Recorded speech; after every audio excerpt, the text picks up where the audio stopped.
Hello everyone, how are you all? I hope you all are doing really great.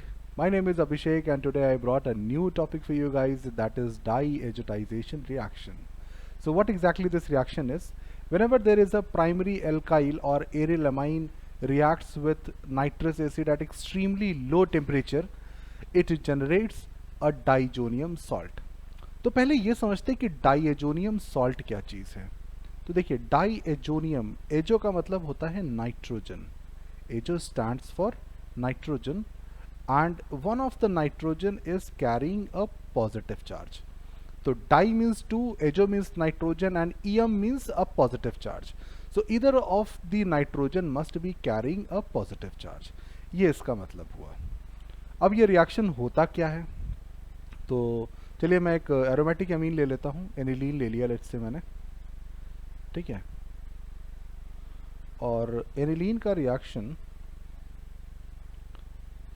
कराया गया है nitrous acid से। तो जब नाइट्रस एसिड से ये रिएक्शन होता है तो ये हमको प्रोडक्ट जो देते हैं वो मिलता है हमको benzene diazonium chloride, N triple bond N Cl, जिस पे यहाँ पे नेगेटिव और इस जगह पे पॉजिटिव चार्ज होता है। ये रिएक्शन होता है। एग्जाम में आपको कुछ ऐसा लिखा हुआ आ सकता है कि एनिलीन होगा और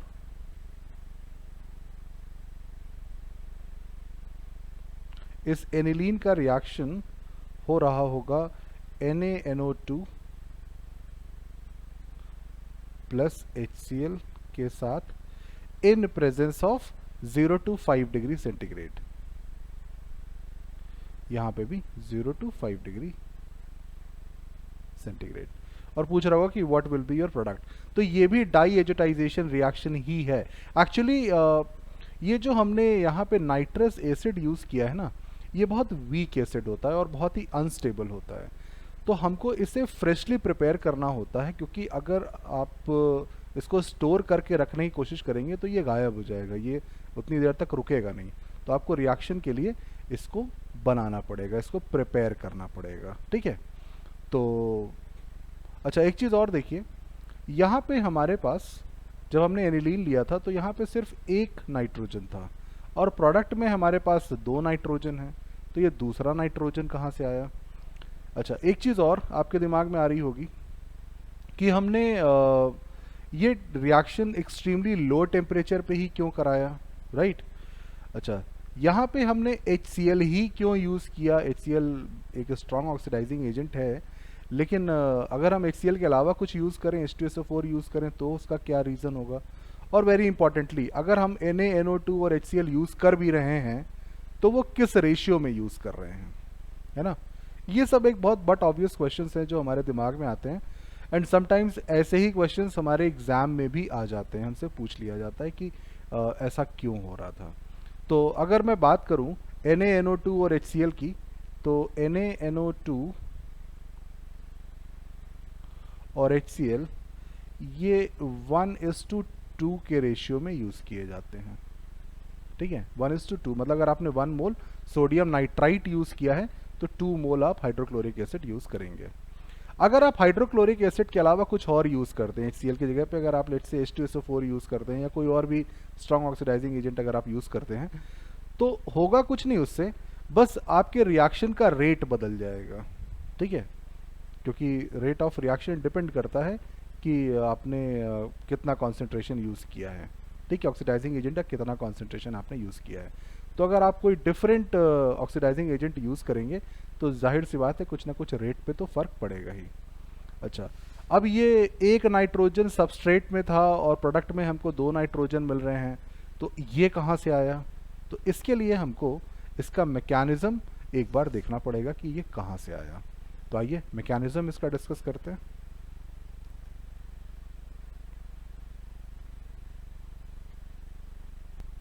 तो जैसा कि मैंने पहले बताया कि आपको HNO2 प्रिपेयर करना पड़ेगा क्योंकि ये अनस्टेबल है। तो जो सबसे पहला स्टेप है हमारा, स्टेप 1, वो यही है कि आप HNO2 पहले प्रिपेयर करेंगे। तो वो कैसे प्रिपेयर होगा? वो प्रिपेयर होगा हमारा sodium nitrite NaNO2 plus HCl। तो जब आप इसको रिएक्ट कराएंगे तो ये डबल डिस्प्लेसमेंट रिएक्शन है, ये आपको एक तो HNO2 दे देगा और एक आपको प्रोडक्ट दे देगा NaCl। एक चीज़ तो हमारी ये प्रोड्यूस हो गई। दूसरे स्टेप में हमको एक इलेक्ट्रोफाइल जनरेट करना है। स्टेप 2 में हमको एक इलेक्ट्रोफाइल जनरेट करना है और वो इलेक्ट्रोफाइल कहाँ अटैक करेगा? न्यूक्लियोफाइल पे। न्यूक्लियोफाइल कौन है हमारा? जो सबस्ट्रेट हमने एनिलीन यूज़ किया था। तो वो कैसे होगा? क्योंकि हमने आपको इनिशियली बता दिया कि सोडियम नाइट्राइट और HCl का जो हम वॉल्यूम यूज़ कर रहे हैं या जिस रेशियो में इसको हम यूज़ कर रहे हैं वो 1:2 है। तो एक पार्ट तो चलिए यहाँ पे नाइट्रस एसिड के प्रिपरेशन में यूज़ हो गया, दूसरा कहाँ पे यूज़ होगा? तो दूसरा पार्ट बेटा आपका यूज़ होगा जब आप HNO2 का रिएक्शन HCl से कराएंगे। तो देखिए मैं HNO2 को ऐसे भी लिख सकता हूँ और HCl का मतलब H प्लस Cl माइनस है। तो ये जो ऑक्सीजन पे यहाँ पे लोन पेयर पड़े हुए हैं ये इस H प्लस से प्रोटोनेटेड होंगे और ये क्या फॉर्म कर लेगा? O H N double bond O और इस ऑक्सीजन पे आ जाएगा पॉजिटिव चार्ज। अब ऑक्सीजन बहुत ही इलेक्ट्रोनेगेटिव एलिमेंट है, इस पे पॉजिटिव चार्ज आ गया तो इसका मतलब कि अब कुछ करना पड़ेगा, यहाँ से किसी को कुर्बानी देनी पड़ेगी। तो भाई साहब ये बॉन्ड आपका ब्रेक होगा और यहाँ से वाटर निकल जाएगा, आपका वाटर निकलेगा और जो हमारा इलेक्ट्रोफाइल यहाँ से जनरेट हुआ वो नाइट्रोसोनियम आयन जनरेट हुआ। ये इलेक्ट्रोफाइल है। अब आप इसकी भोली भाली शक्ल पे मत जाइएगा, ये रेजोनेंस के थ्रू स्टेबल है। क्यों? क्योंकि देखिए यहाँ पे ऑक्सीजन के लोन पेयर अभी मौजूद हैं जो इस नाइट्रोजन के प्लस चार्ज की भूख को शांत करते रहेंगे। ठीक है, इस प्लस चार्ज का मतलब है कि इस नाइट्रोजन को अभी इलेक्ट्रॉन की ज़रूरत है। ठीक है, तो ये इलेक्ट्रॉन दे करके उसको बाई रेजोनेंस इसकी भूख को शांत किए रहेंगे। अब हमारा ये एक इलेक्ट्रोफाइल जनरेट हो गया है, नाइट्रोसोनियम आयन इसको हम कहते हैं। ये अब अटैक करेगा किस पे? एक न्यूक्लियोफाइल पे। न्यूक्लियोफाइल कौन था हमारा? एनिलीन था। तो स्टेप 3 में हम आते हैं। स्टेप 3 और स्टेप 3 में क्या होता है हमारे पास? ये अटैक करेगा। तो आइए देखते हैं। तो ये रहा हमारा एनिलीन।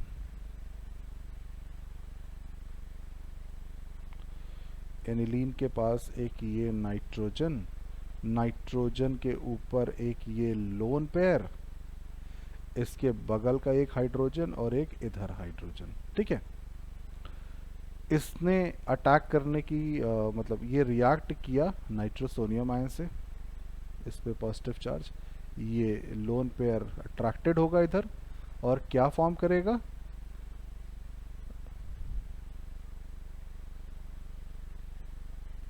अब ये फॉर्म कर लेगा N, एक H, एक दूसरा H और इधर एक नाइट्रोजन और इसके साथ डबल बॉन्ड ऑक्सीजन। अब देखिए यहाँ नाइट्रोसोनियम आयन में इस नाइट्रोजन पे पॉजिटिव चार्ज था, ये शिफ्ट होकर के पॉजिटिव चार्ज इस नाइट्रोजन पे आ गया। क्यों? क्योंकि इसने लोन पेयर इस नाइट्रोसोनियम आयन को दिए हैं। ठीक है, अब ये यहाँ पे पॉजिटिव चार्ज आ गया और अगर आप इस नाइट्रोजन को बहुत ध्यान से देखें तो ये 4 बॉन्ड बना रहा है, एक इधर, एक इधर, एक इस हाइड्रोजन से और एक नीचे बेंजीन रिंग से। तो इसका मतलब फिर एक हाइड्रोजन को अपनी कुर्बानी देनी पड़ेगी। ठीक है, तो इसका मतलब मान लीजिए कि इसने ये बॉन्ड टूटा। ठीक है, और यहाँ से माइनस ऑफ H प्लस हुआ और ये कन्वर्ट हो गया बेटा इसमें।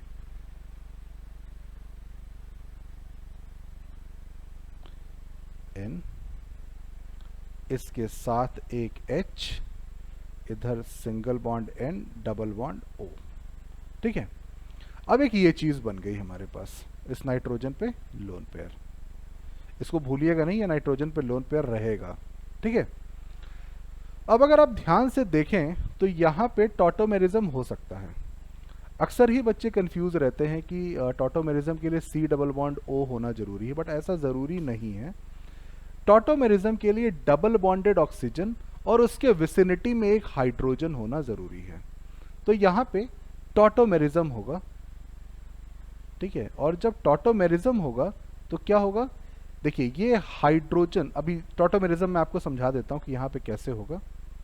ये डबल बॉन्ड ऑक्सीजन की तरफ ब्रेक होगा, ठीक। ये हाइड्रोजन का बॉन्ड इधर ब्रेक होगा, मतलब हाइड्रोजन वाला बॉन्ड जो इस नाइट्रोजन को मैं, इस हाइड्रोजन को मैं इस तरफ लगा देता हूँ, यहाँ पे लगा देता हूँ, यहाँ से हटा करके,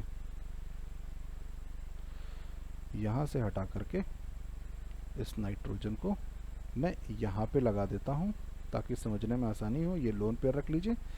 अब ये बॉन्ड, जैसे ये बॉन्ड यहाँ पे टूटा तो ये बॉन्ड यहाँ पे टूटेगा, ठीक है। और नाइट्रोजन नाइट्रोजन के बीच में डबल बॉन्ड होगा, और जैसे यहाँ से ये H प्लस हटा, चूंकि ऑक्सीजन नेगेटिव था, तो ये H प्लस किसके पास चला जाएगा, ये H प्लस इस ऑक्सीजन के पास चला जाएगा, और ये क्या फॉर्म कर लेगा, ये फॉर्म कर लेगा ऐसा सा कुछ। तो N, अब इसके दो नाइट्रोजन के बीच में डबल बॉन्ड आ गया बेटा, ठीक है। और इधर जो डबल बॉन्ड ऑक्सीजन था ये OH में कन्वर्ट हो गया। अब आपको कुछ कुछ दिख रहा होगा, ठीक है। अब आपको कुछ कुछ डाई एजोनियम जैसा दिखने लगा होगा, ठीक है। अब ये देखिए यहाँ पे ये प्रोडक्ट हमारा फॉर्म हो गया। अब कुछ ऐसा हो जाए कि ये OH भी यहाँ से रिमूव हो जाए, तो एक काम करते हैं ना, इसको फिर से प्रोटोनेट कर देते हैं। और करने की क्या ज़रूरत है, देखिए यहाँ से H प्लस निकला था ना, इसका मतलब ये रिएक्शन एसिडिक मीडियम में हो रहा है, तो H प्लस अभी काफ़ी ज़्यादा एक्सेस अमाउंट में पड़ा हुआ है। तो जब ये H प्लस आएगा तो H प्लस किसके पास आएगा, देखिए इस ऑक्सीजन के पास दो लोन पेयर हैं, ये H प्लस इस ऑक्सीजन की तरफ बढ़ेगा, इससे अटैच होगा। तो जब ये इससे अटैच होगा बेटा,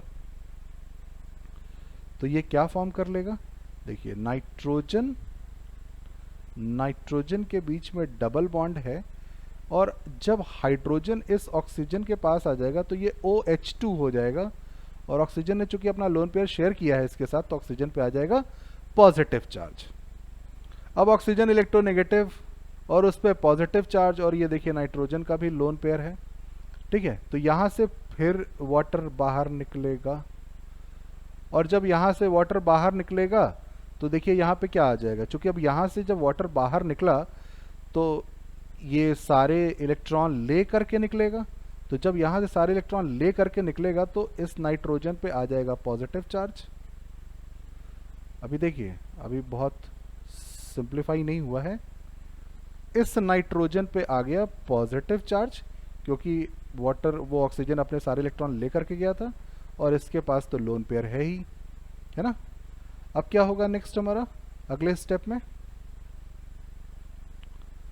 अगले स्टेप में हमारा होगा ये कि जैसे ही ये H प्लस आया और इस पॉजिटिव चार्ज की भूख को मिटाने के लिए इस नाइट्रोजन के पास लोन पेयर ऑलरेडी अवेलेबल है, तो ये लोन पेयर इधर फेंकेगा, और जैसे ये लोन पेयर इधर फेंकेगा तो क्या आ जाएगा यहाँ पे, नाइट्रोजन नाइट्रोजन अब ट्रिपल बॉन्ड हो गया, नाइट्रोजन नाइट्रोजन अब ट्रिपल बॉन्ड हो गया, और वो पॉजिटिव चार्ज अब यहाँ पे शिफ्ट हो गया। पहले यहाँ पे पॉजिटिव चार्ज था, अब वो पॉजिटिव चार्ज यहाँ पे शिफ्ट हो गया है, ठीक। तो देखिए डाई एजोनियम तो बन गया है। अब अगर आपको याद हो तो आपने क्या किया था, जब आपने 2 मोल HCl यूज किया था तो 1 मोल तो आपने नाइट्रस एसिड बनाने में डाल दिया था, और 1 मोल से आपने नाइट्रोसोनियम आयन बनाया था, उसमें से सिर्फ H प्लस ही यूज हुआ था, Cl माइनस यूज नहीं हुआ था। तो वो भाई साहब Cl माइनस यहाँ पे आएगा और इस रिंग से जुड़ेगा। तो जब वो इस रिंग से जुड़ेगा तो क्या फॉर्म करेगा, N triple bond N, Cl और Cl पे नेगेटिव चार्ज, और इस नाइट्रोजन पे पॉजिटिव चार्ज। तो देखिए ये बन गया आपका बेंजीन डाइजोनियम क्लोराइड, ठीक है।